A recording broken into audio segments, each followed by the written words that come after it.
Bonjour à tous, c'est Hélène, le personnage de Kibizu et Kibizu. Alors, comme je suis en période de questionnement étymologique, je me suis rendu compte que les tout premiers schémas sketchnotes que j'avais fait sur les questionnements sur le couple ou l'autre dans le couple et les attentes qu'il y avait, plus la matonormativité, la question de la matonormativité que j'avais fait dans un deuxième schéma qui est associé au premier.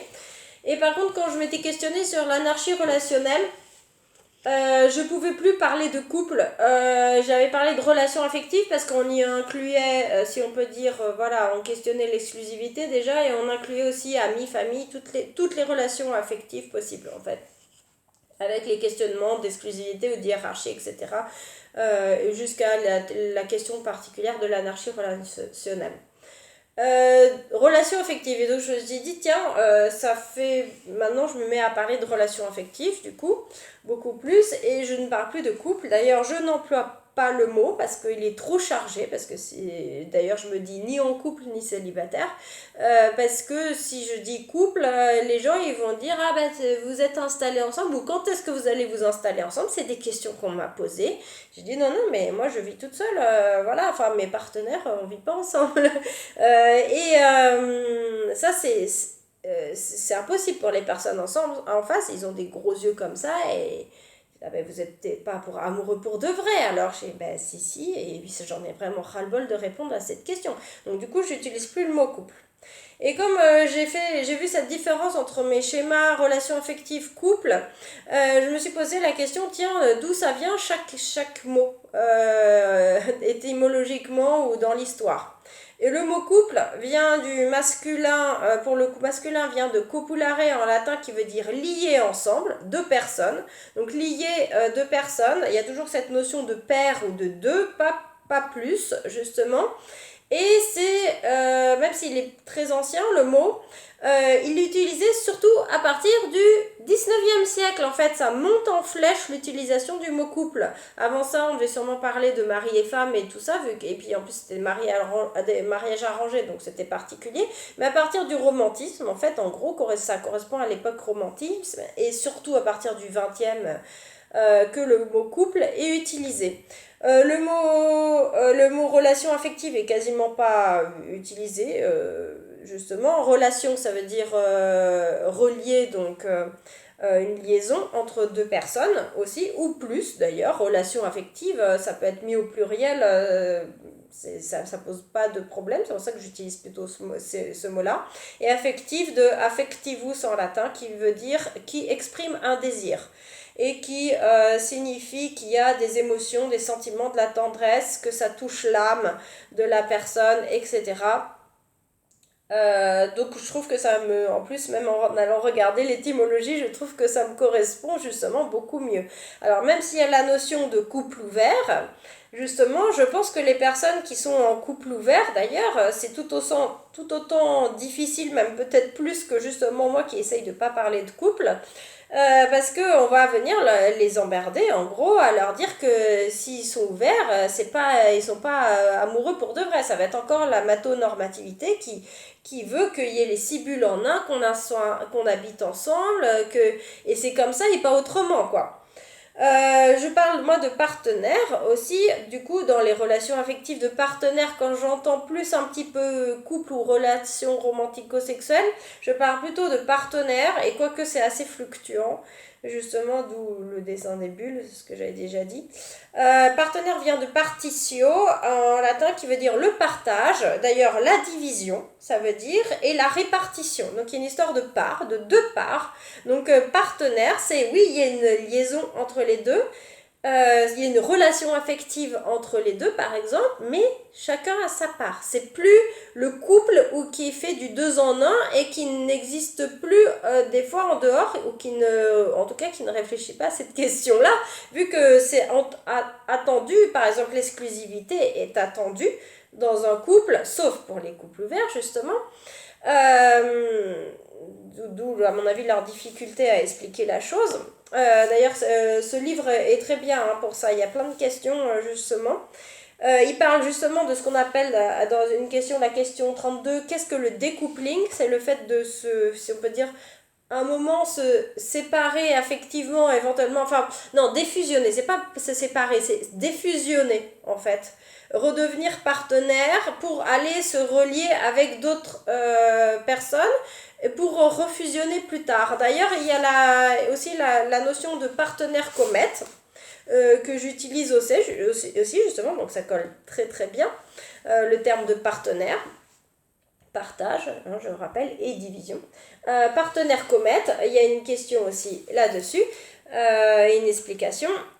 Partenaire comète, c'est souvent un partenaire à distance, justement avec qui on n'est pas en couple, on est en général donc à distance, pas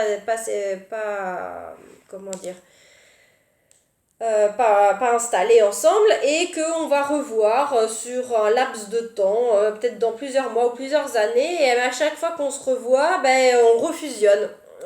Donc c'est vraiment des relations qui peuvent se détendre, refusionner, etc., que j'adore, moi pour le coup, et qui peuvent être tout à fait avec des sentiments amoureux aussi envers ce partenaire, justement, comète. Euh, Qu'est-ce que oui, comment dire, installer, oui, j'ai pas dit installer, en général, on entend couple installé hein, quand il y a couple. C'est pour ça que je disais que moi, c'est difficile d'utiliser ce mot, ça correspond pas vu que j'habite toute seule, même si je préfère utiliser d'ailleurs, dans mes bulles, j'avais utilisé partenaire de vie, dans le sens pratique et financier, mais enfin bon, bref. Euh, enfin, dans la notion de couple quand même, donc je rappelle, donc ça vient surtout de l'utilisation depuis le 19e siècle qui a grimpé en flèche le mot couple. Euh, il y a donc la notion de mariage d'amour, la notion de vivre ensemble, enfant pas forcément, mais en général au bout d'un moment c'est réclamé. Vous vous rappelez, j'avais fait un truc sur la doxa, un polypoly sur la doxa, je vous mettrai le lien, qui parlait justement de ces normes de société, si on peut dire, qui si on n'y colle pas, et ben on se fait rejeter, parce que voilà, montrer la photo de son deuxième amoureux, ça va pas. Par contre, montrer la photo de son troisième enfant sans demander l'avis des autres en face, ça va. Commencer à, comment dire, à parler voilà, de ce qui va pas être rentré dans les normes sociétales, ça va être gênant. Et si en plus on est un couple installé et qu'on veut pas d'enfants parce que ça existe aussi, on va en général nous emmerder aussi là-dessus. Ah, mais c'est con quoi, et oh, c'est les 6 bulles en un, hein, c'est pas que 5 genre celle-ci elle est censée en faire partie. C'est difficile pour et ne parlons même pas des gens qui sont par exemple infertiles, enfin fichez leur la paix aussi quoi, enfin il y a des gens ils veulent pas d'enfants tout simplement, ou ils peuvent pas en avoir, enfin donc, pour arrêter de venir nous embêter. euh, Ceci dit, oui, donc comme je vous dis, c'est la suite du 19e siècle. Au 19e siècle, avec le romantisme, le mot couple qui est plus utilisé. Et puis ça grimpe en flèche 20e, 21e siècle. Et sachons quand même que les romantiques et les auteurs romantiques, pas tous, mais beaucoup, étaient royalistes.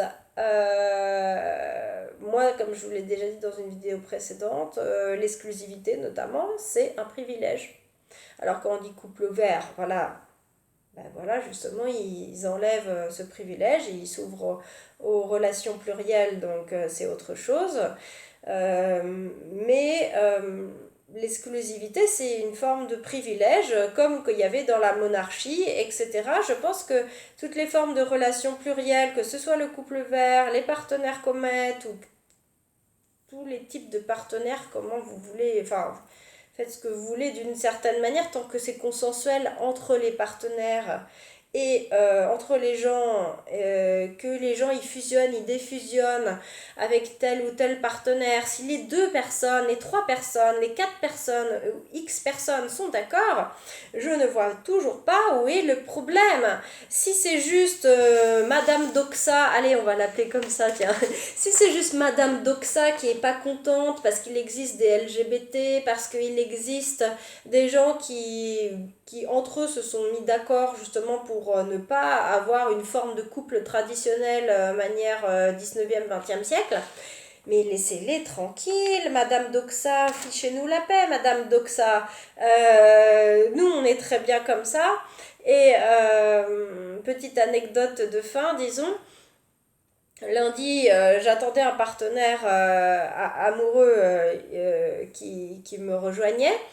J'étais en train d'écouter une chanson d'un autre partenaire qui est plutôt ta partenaire comète et à distance, pour qui j'ai des sentiments depuis longtemps. Sur mon ordinateur. En même temps, je chattais avec quelqu'un avec qui, si on peut dire, il y a une certaine notion de flirt un petit peu, à distance aussi. Et voilà, je lui disais que j'attendais mon partenaire. Quand il est arrivé, je dis ah, ça sonne. Et il m'a dit vas-y, profites-en. Et à mon partenaire qui arrive, je dis ah, ouais, je suis en train d'écouter la musique. Ah oui, etc. Il s'intéressait. C'est le thème des métamours, comme on dit. Et comment dire, il y avait cette notion de compersion. Je me suis mise à éclater de rire, en fait, parce que j'avais l'impression d'être dans un film de science-fiction, un peu, où j'écoutais un partenaire, je chattais avec un flirt, si on peut dire, et j'attendais un autre partenaire, et finalement, voilà, et entre eux, ils me disaient profites-en. Enfin, il n'y avait pas de ces jalousies, ces trucs comme ça qui finalement justement appartiennent aux couples fermés et exclusifs. C'était magnifique, à la fois comique, je savais plus trop quoi en fait, si c'était un rire nerveux, un rire heureux. Bon, voilà, je dirais, chacun justement choisit son modèle avec ses partenaires et justement j'espère que ces choses-là vont petit à petit euh, se modifier, même la notion de couple ouvert, je trouve ça chouette.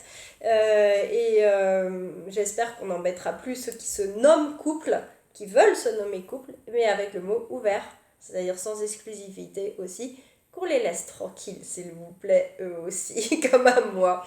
Voilà, c'était le petit message pour Madame Doxa. Allez, au revoir, à bientôt.